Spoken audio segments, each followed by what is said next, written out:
MLC ಚುನಾವಣೆ ವಿಚಾರಕ್ಕೆ BS Yediyurappa ಪ್ರತಿಕ್ರಿಯೆ ಕೊಟ್ಟಿದ್ದಾರೆ. ಎಂಎಲ್ಸಿ ಚುನಾವಣೆ ಸಂಬಂಧ ಯಾವುದೇ ಗೊಂದಲ ಇಲ್ಲ. ಜೆಡಿಎಸ್ ಜೊತೆ ಪಂಚಾಯತ್, ಪರಿಷತ್, ವಿಧಾನಸಭೆ ಎಲ್ಲದರಲ್ಲೂ ಇನ್ನೂ ಮೈತ್ರಿ ಇರಲಿದೆ. ಕುಮಾರಸ್ವಾಮಿ ಅವರು ಕೂಡ ಒಟ್ಟಾಗಿ ಕೆಲಸ ಮಾಡುವ ಅಭಿಪ್ರಾಯ ಹೊಂದಿದ್ದಾರೆ ಅಂತ ಬಿಎಸ್ವೈ ತಿಳಿಸಿದರು.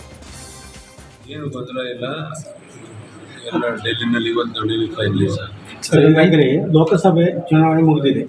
ಲೋಕಸಭೆ ಚುನಾವಣೆ ಜೆಡಿಎಸ್ ಬಿಜೆಪಿ ಬರುವಂಥ ಎಲ್ಲ ಚುನಾವಣೆಗಳಲ್ಲಿ ಗ್ರಾಮ ಪಂಚಾಯತಿ, ತಾಲೂಕು ಪಂಚಾಯತಿ, ಜಿಲ್ಲಾ ಪಂಚಾಯತಿ, ವಿಧಾನ ಪರಿಷತ್ತು ಯಾವುದೇ ಇದ್ರೂ ಹೊಂದಾಣಿಕೆಯನ್ನು ಮಾಡ್ಕೋಬಹುದು ಅಂತ ಈಗಾಗಲೇ ನಾವು ಯೋಚನೆಯನ್ನು ಮಾಡಿದ್ದೇವೆ. ಹೈಕಮಾಂಡ್ ಸಹ ಅದು ಒಪ್ಪಿಕೊಡುತ್ತೆ ಅಂತ ವಿಶ್ವಾಸ ನನಗಿದೆ.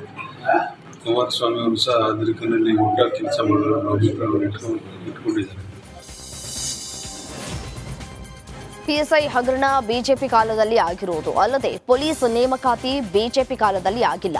ಇನ್ನು ನಾವು 1,500 ಪಿಎಸ್ಐ ನೇಮಕಾತಿ ಮಾಡ್ತೇವೆ. ಸುಮಾರು 20,000 ಮಂದಿ ಕಾನ್ಸ್ಟೇಬಲ್ ನೇಮಕ ಮಾಡುವುದಾಗಿ ಗೃಹ ಸಚಿವ ಡಾಕ್ಟರ್ ಜಿ ಪರಮೇಶ್ವರ್ ತಿಳಿಸಿದ್ದಾರೆ.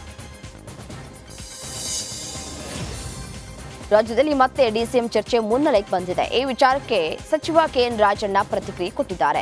ಜಾತಿವಾರು ಡಿಮ್ಯಾಂಡ್ ಇದೆ, ಅದರಲ್ಲೇನು ಮುಚ್ಚುಮರೆ ಇಲ್ಲ. ನಾವು ಕೇಳೋದು ತಪ್ಪೇನೂ ಇಲ್ಲ, ಇದು ಹೈಕಮಾಂಡ್ ಗಮನಕ್ಕೂ ಇದೆ ಅಂದ್ರು. ಧ್ವನಿ ಇಲ್ಲದ ಸಮುದಾಯದವರನ್ನ ಡಿಸಿಎಂ ಮಾಡ್ಲಿ ಅನ್ನೋದು ನನ್ನ ಅಭಿಪ್ರಾಯ. ಕೆಲವರು ಬೇಡ ಅನ್ನೋ ಸಚಿವರು ಇದ್ದಾರೆ, ಅದು ಅವರವರ ಅಭಿಪ್ರಾಯ ಅಂದ್ರು. ಇಲ್ಲಿ ನಾವು ಸ್ಥಳೀಯವಾಗಿ ಏನೇ ತೀರ್ಮಾನ, ಏನೇ ಅಭಿಪ್ರಾಯಗಳು ಬಂದರೂ ಕೂಡ ಅಂತಿಮವಾಗಿ ಅವರ ಮನವೊಲಿಸಿ ಅವರಿಂದ ನಾವು ಪರಿಹಾರವನ್ನು ಕಂಡುಕೊಳ್ತಕ್ಕಂಥದ್ದು ಪಕ್ಷದ ನೀತಿ.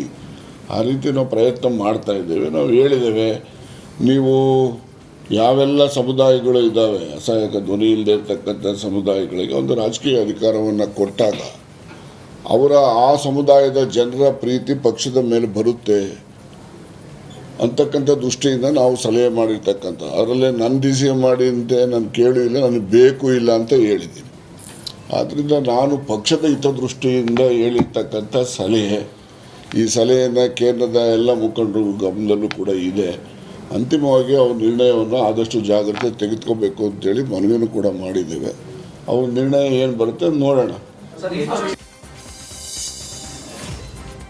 ಬಾಗಲಕೋಟೆಯ ಜಿಲ್ಲಾ ಪಂಚಾಯತ್ ಸಭಾ ಭವನದಲ್ಲಿ ನಡೆದ ಕೆಡಿಪಿ ಸಭೆಯಲ್ಲಿ ಉಸ್ತುವಾರಿ ಸಚಿವ ಆರ್.ವಿ. ತಿಮ್ಮಾಪುರ ಹಾಗೂ ತೆರದಾಳ ಶಾಸಕ ಸಿದ್ದು ಸವದಿ ನಡುವೆ ವಾಗ್ವಾದ ನಡೆದಿದೆ.